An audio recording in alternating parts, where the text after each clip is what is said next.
Risa Hontiveros at Franz Castro, pinanatan si BP Sara. Tila yata ito'y paghahanda sa susunod na eleksyon. At pilit siraan si BP Sara o ilubog ukol sa confidential funds. Panay pamumulitika na lang itong ginagawa ni Risa. Ilang taon na itong nagsilbi sa gobyerno. Pero hanggang ngayon ay wala pa rin nagagawa. Puro talak na lang ng talak at panay kudigo pa. Naalala nyo pa ba na itong si Risa Hontiveros ay nasangkot sa PhilHealth corruption?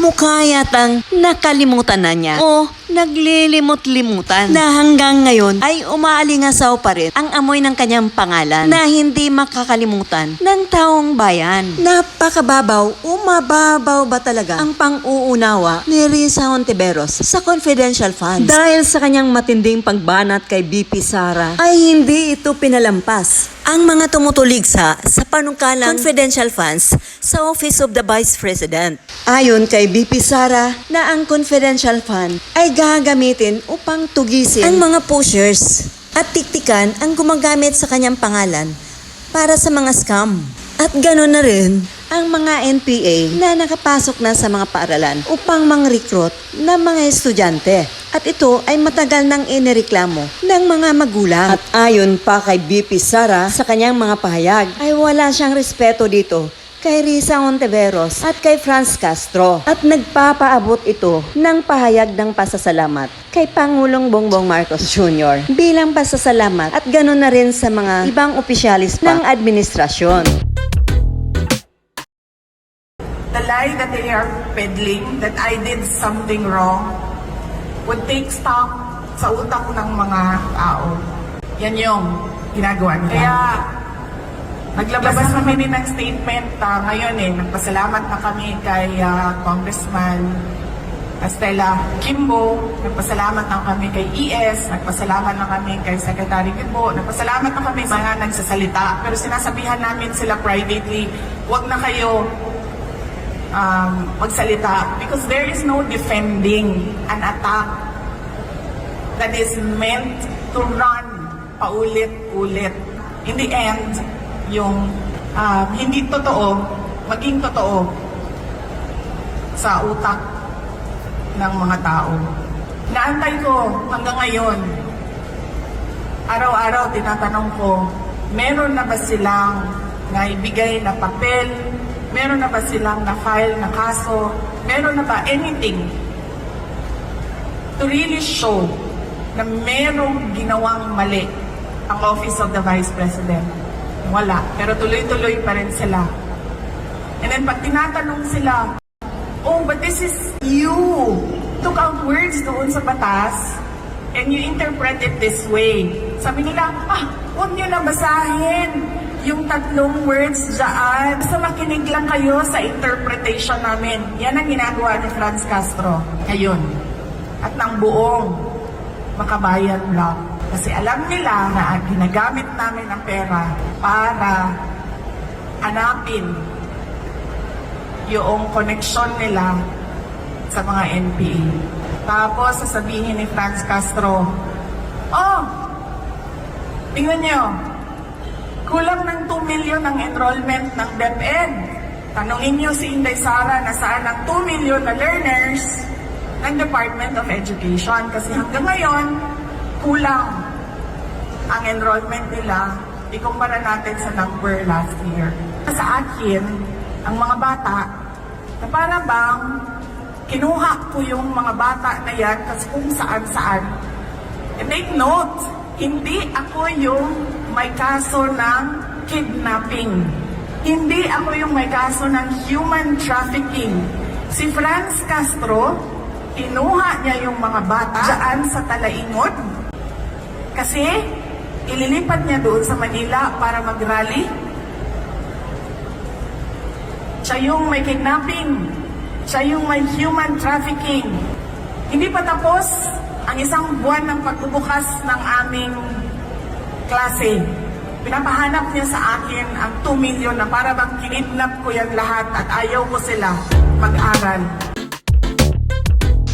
Ang confidential funds or intelligence funds ay mula pa noong 2022 nang maupo si Pangulong Bongbong Marcos Jr. Pero bakit ngayon pa lang ito tinutuligsa? Alam nyo na, walang ibang pakay kundi ang pagkaatat ng mga dilawan. Isa na dito si Senator Raffy Tulfo na may mithiing tumakbo sa susunod na eleksyon bilang Pangulo. At alam niya, ang pinakamahigpit niyang kalaban, si BP Sara. Kaya ito ay nag-iingay upang pabagsakin ito, si BP Sara, na mahigpit nilang kalaban. Na hanggang sa ngayon ay hindi pa rin nila mapapatunayan at hindi pa nasampahan ng kaso. At ayon pa sa isang magaling na abogado na si Darwin Cañete, ay tila may pagsupalpal sa mga ito dahil aniya ay confidential funds are audited after spending. If there is no irregularity found, it is legal. Yung disbursement acceleration program ni Noynoy was, according to the Supreme Court, unconstitutional, meaning fundamentally illegal. Pinklowans and corndips apparently have amnesia aside from being slow. The more the corndips attack VP Sara Duterte, the more her name sticks out. Don't they get it? Filipinos in general despise leftists. How many of their party lists survived? All they are doing is increasing her fans.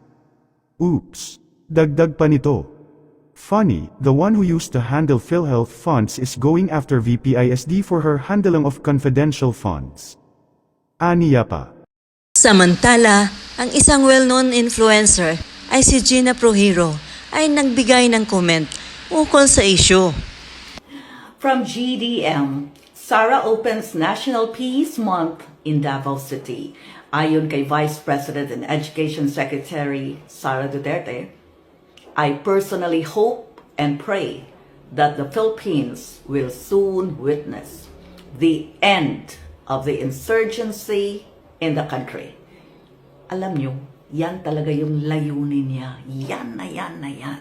Kasi yan yung nagbibigay ng maraming problema sa bayan. Kaya, ito yung tinatawag nating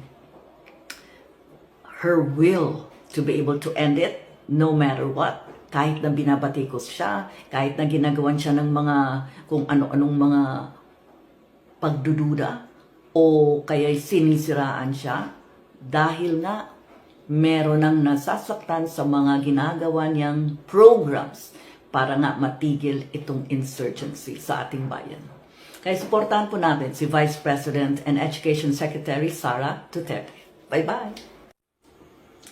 Hi everyone! Ito yung lumabas na explanation mula sa Malacanang. Ayon dito, last week the Office of the Executive Secretary said the disbursement was made pursuant to Special Provision Number 1 under FY 2022 Contingent Fund.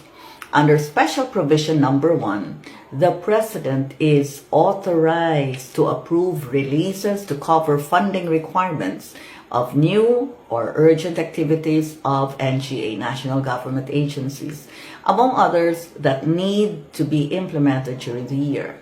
The OES noted, saying President Marcos recognized the need to release the said budget to help in the OVP's initiative and after the recommendation of the Department of Budget and Management. Okay, so,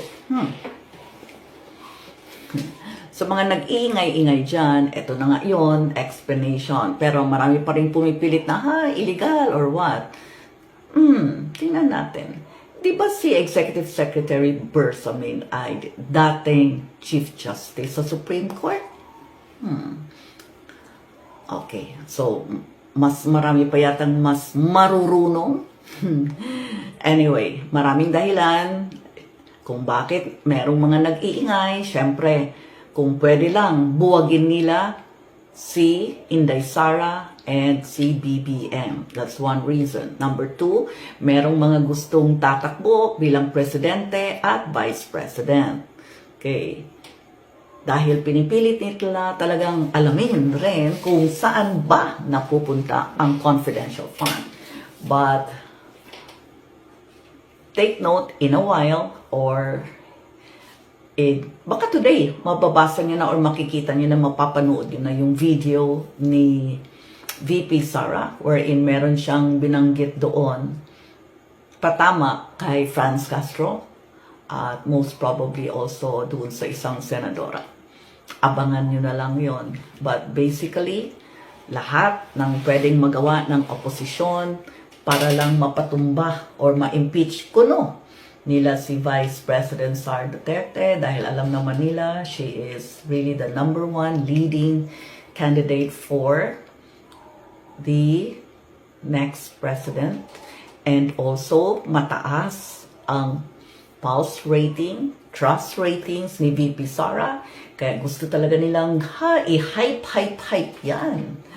Meron pang paulit-ulit na nagsasabi, no? Na wala daw checking kung saan ginastos.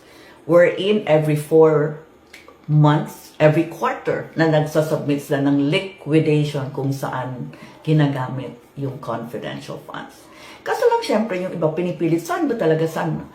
Alam na ba nila na kami ay konektado sa? Ayun.